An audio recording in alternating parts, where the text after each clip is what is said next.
হাদিসের একটা কিতাব আছে নাম মুসনাদে আবি ইয়ালা। এই কিতাবের 4950 নম্বর হাদিস। হাদিসের বর্ণনাকারী আম্মাজান আয়েশা সিদ্দিকা রাদিয়াল্লাহু তাআলা আনহা।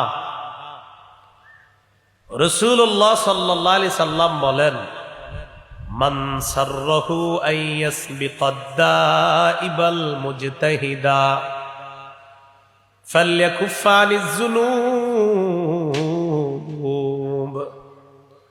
মান সাররাহু আন ইয়াসবিকাদ দাইবাল মুজতাহিদা।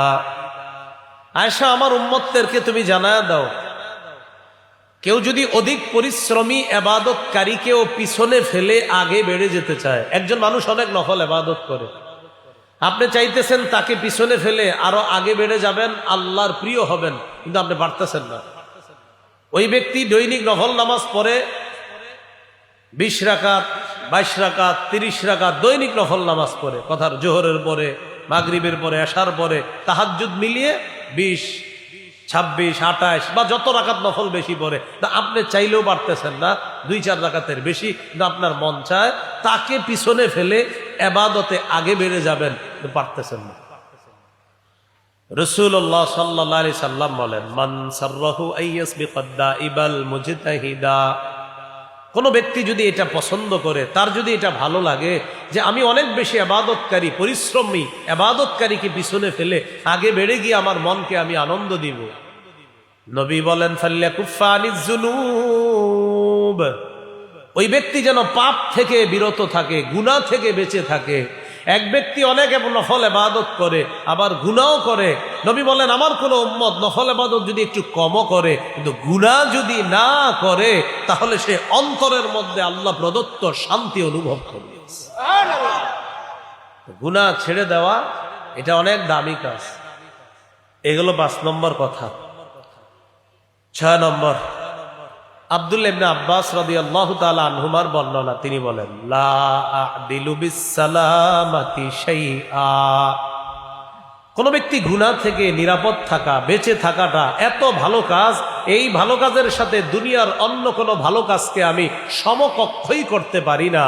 গুনাহ থেকে বেঁচে থাকা আমি ইবনে আব্বাসের কাছে এতটাই দামি, এতটাই ভালো কাজ যে গুনাহ ছেড়ে দেওয়া এটা এত ভালো কাজ, এটার সাথে দুনিয়ার অন্য কোনো ভালো কাজকে আমি সমকক্ষ করতে পারি না। তাহলে গুনাহ ছেড়ে দেওয়া এটা অনেক ভালো কাজ, এটার সাথে অন্য কোনো ভালো কাজের সমকক্ষ হয় না ইবনে আব্বাসের মতো। 7 নাম্বার, এটা আমার সাথে একটু বলেন। বলেন, আল্লাহর ওলিদের জীবনে শ্রেষ্ঠ ইবাদত গুনাহ ছেড়ে দেওয়া। বলেন তো আল্লাহর ওলিদের জীবনের শ্রেষ্ঠ ইবাদত কি? এটা বলছে হাসান বসরি রহমতুল্লাহি আলাইহি। ওলিদের নাম যদি নেন আপনি, সিরিয়ালে প্রথম দিকে যাদের নাম আসে তাদের একজন হাসান বসরি রহমতুল্লাহ আলাইহি। তিনি যেমন ওলি ছিলেন, তিনি আলেম ছিলেন, তিনি মুফাসসির, মুহাদ্দিস, মুফতি, যা বলেন ফকি, মুস্তাহিদ সব ছিলেন। সুবহানাল্লাহ। হাসান বসরি রহমতুল্লাহি আলাইহি বলেন, মা আবাদাল আবিদুনা বিশাইইন আফযালা মিন তারকি মা নাহাকুমুল্লাহু আন। আল্লাহর ওলিরা জীবনে যত ইবাদত করছে এর মধ্যে সবচেয়ে শ্রেষ্ঠ ইবাদত হলো আল্লাহ যা নিষেধ করেছেন তা ছেড়ে দেওয়া। এটাই হলো ওলিদের জীবনের সবচেয়ে শ্রেষ্ঠ ইবাদত। সুবহানাল্লাহ। আল্লাহ যা নিষেধ করছেন এটা থেকে বেঁচে থাকা, এটা ওলিদের জীবনের শ্রেষ্ঠ ইবাদত। 8 নাম্বার, আমাদের পূর্বসূরি সালাফগণ বলেছেন, আরবিটা বলি, বলার পর বাংলাটা আমি আপনারা সবাই মিলে অনুবাদ করব ইনশাআল্লাহ। লা ইউসিলু আহাদুন ইলা ওয়ালায়াতিল্লাহি ইল্লা বিতারকিল হাওয়া। বলেন, কোন ব্যক্তি গুনাহ ছেড়ে দেওয়া ছাড়া আল্লাহর ওলি হতে পারবে না। বলেন তো আবার, কোন ব্যক্তি গুনাহ ছেড়ে দেওয়া ছাড়া আল্লাহর ওলি হতে পারবে না। এগুলো 8 নাম্বার কথা। 9, আমার সাথে বলেন, আমরা পাপ করব না ইনশাআল্লাহ। যদি কখনো পাপ হয়ে যায় কাউকে প্রকাশ করব না। আমাদের প্রথম 3টা স্লোগান মুখস্থ রাখতে হবে। প্রথম 3টা ছিল, 1 পাপের কাছে যাব না, 2 নগদ পাপগুলা ছেড়ে দিব, 3 নাম্বার কবিরা গুনাহ থেকে বাঁচবো যেন সগীরা মাফ হয়ে যায়।